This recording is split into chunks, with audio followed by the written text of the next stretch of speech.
You're not in the wedding party anymore, she said, eyes glossy with fake sympathy. It's just your divorce energy. It's not what I want around my marriage. Divorce energy?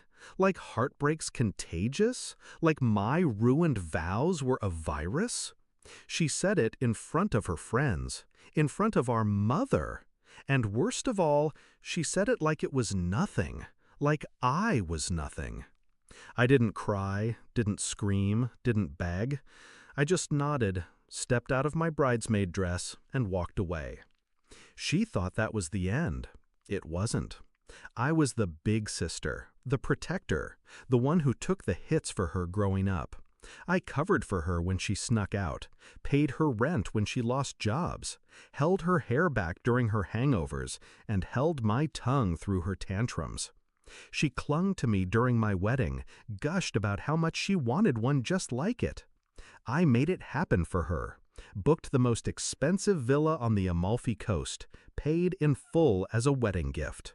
5 bedrooms, private chef, cliffside views. She cried when I told her, said, "You're the best sister in the world." 2 weeks later, she said my divorce was bad luck and kicked me out of the photos. She started acting different after I left Daniel, more polished, colder, competitive, like my heartbreak was a threat to her narrative.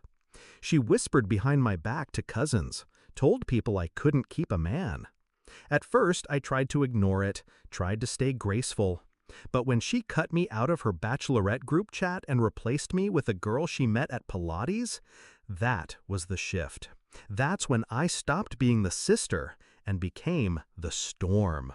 The villa was in my name, every square meter mine.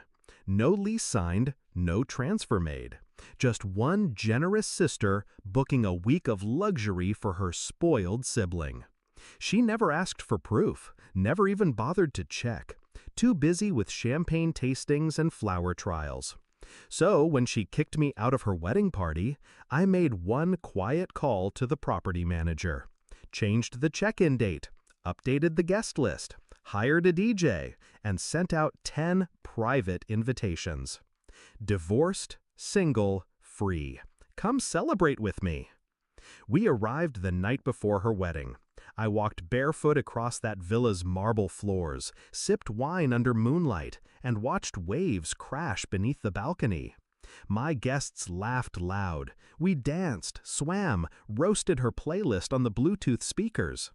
The next morning, I ordered breakfast for 12, laid by the infinity pool in a silk robe and mirrored sunglasses. I knew she'd be arriving with her in-laws by noon. I timed it perfectly.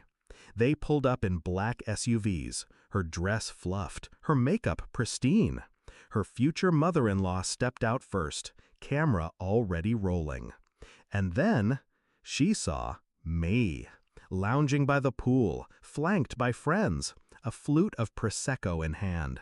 She froze, tried to smile. What are you doing here?" I sipped slow, let the silence stretch, then said, "I thought my divorce energy might appreciate the view." Her eyes darted around, confused, calculating. She tried to wave me off. "You're not supposed to be here. This is our villa." I stood, tossed a printed contract at her feet. Correction.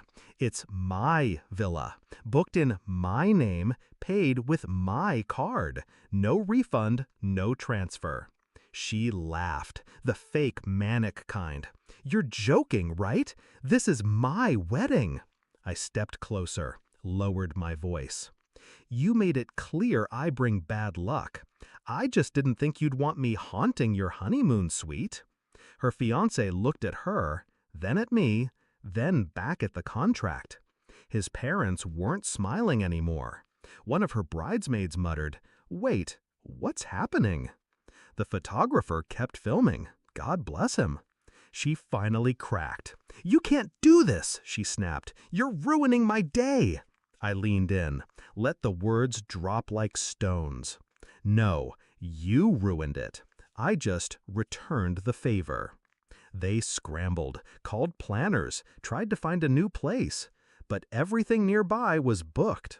A wedding weekend on the Amalfi Coast doesn't offer second chances. They ended up in a 3-star hotel down the road. No cliffside views, no private chef, and no fairy tale. I didn't go to the wedding, but I heard the in-laws left early, and that she cried through most of the ceremony. Poor thing. Guess the energy was still bad. Some people say revenge is petty. Maybe. But dignity has a cost. And in that moment, standing in my silk robe, watching her fairy tale crumble, it was worth every damn cent. She made me feel disposable. I reminded her I never was. And as for bad luck, turns out it looks a hell of a lot like poetic justice.